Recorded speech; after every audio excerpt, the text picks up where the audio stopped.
the legend, Ed Werder. He's in studio with us this morning. What Jerry Jones said that it's a soap opera, 365 days a year in that new Netflix documentary. Yeah. And you love General Hospital. It pretty much is that, and from my 30 years of experience of covering the Cowboys under Jerry Jones.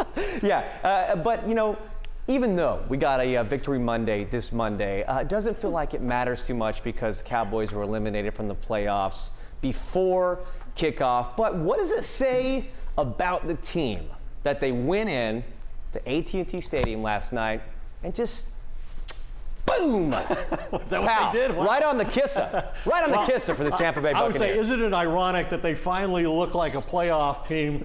Unfortunately, it's not until after they're already eliminated from the postseason.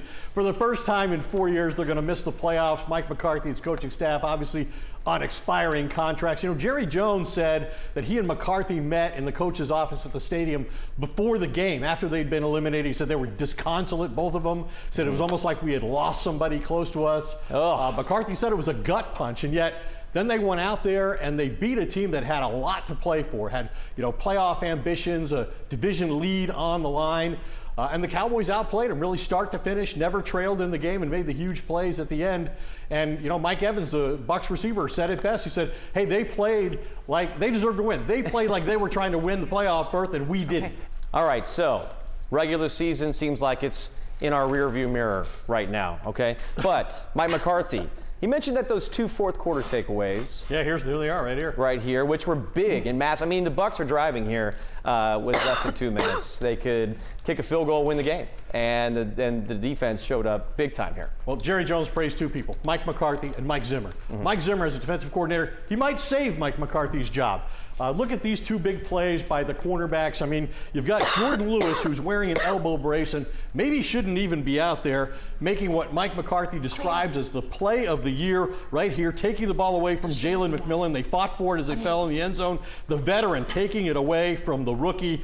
That's his 10th career interception. And then Deron Bland set the NFL pick six record last year, but here he recovers and forces a Rachaad White fumble. It's the first time in his entire career that he's done it. And there's Jordan Lewis again, draped around Baker Mayfield, forcing the ball out.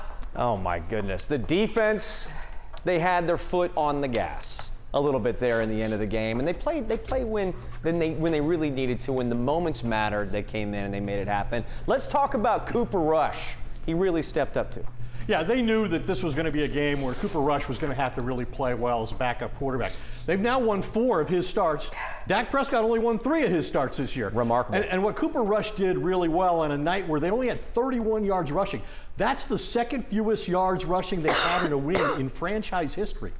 All the way back to 1987 was the last time they had so few yards. But he protected the ball. He took 1 sack. He got the receivers involved in the game from the start. 8 different receivers caught passes. Got CeeDee Lamb involved, threw the ball down the field. Lamb had 100 yards receiving in the first half in consecutive games, first Cowboy ever to do that, and he didn't turn the ball over. That was the biggest thing. The Cowboys are undefeated, 7-0 when Cooper Rush starts and doesn't turn the football over. Okay, so it felt like toward the end of the season that maybe this was going to be, well, actually, no, we're going to talk about Brandon Aubrey. Yeah.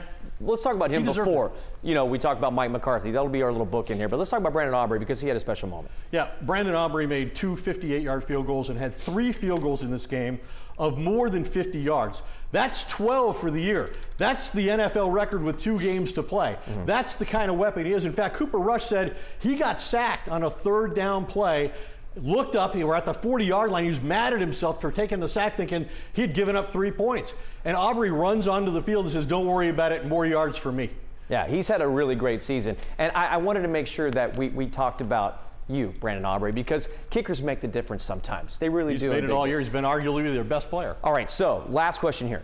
Is the future of Mike McCarthy? Does Jerry Jones say, hey, let's run it back, or is it back to the drawing board? Jerry was full of praise for Mike McCarthy. He credited him fully with how hard this team played under adverse circumstances. He absolutely was evasive about what his plan is moving forward. He's got to make a decision sometime in the next 2 weeks because McCarthy will be out of contract as soon as that last game at AT&T Stadium against Washington ends. McCarthy's out of contract. He's a free agent. He can talk to other teams if he so chooses. So Jerry praised him, but he would absolutely not give any sense of his timing, what factors were going to be involved. But he did say after that game last night, and this is what I want to hear if I'm Mike McCarthy, he said, this team played like they were in an NFC championship game trying to go to a Super Bowl, not like a team that had just been eliminated from playoff contention. It's very interesting because Joe Trahan and I have that bet on the line where if the Cowboys win at least 4 of the last 5 games, I won 4 out of these last 5. I mean, yeah, so I get a dinner. But he said something around about organically tanking. Do you think that happens? I don't know. Think teams in the NFL quit nearly as often as the perception is. I mean, these guys are paid to go. Look at CeeDee Lamb. He probably shouldn't be out there. He's in and out of the game all night long because he's got that shoulder injury he's had. I mean, Jordan Lewis with the brace.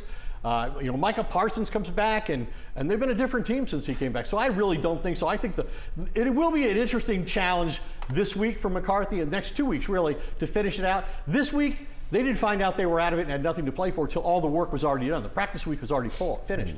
Now they've got to practice. That's the hard part. Go practice these next 2 weeks and get ready for games against division leaders that are going into the postseason. Philadelphia Eagles, we're coming for you, sounds like. All right, Ed Werder. You need that dinner. Yeah, I need that dinner right now. Someone keep playing on the Cowboys. Ed Werder will be back here next week. Thank you so much, Ed. Thank you.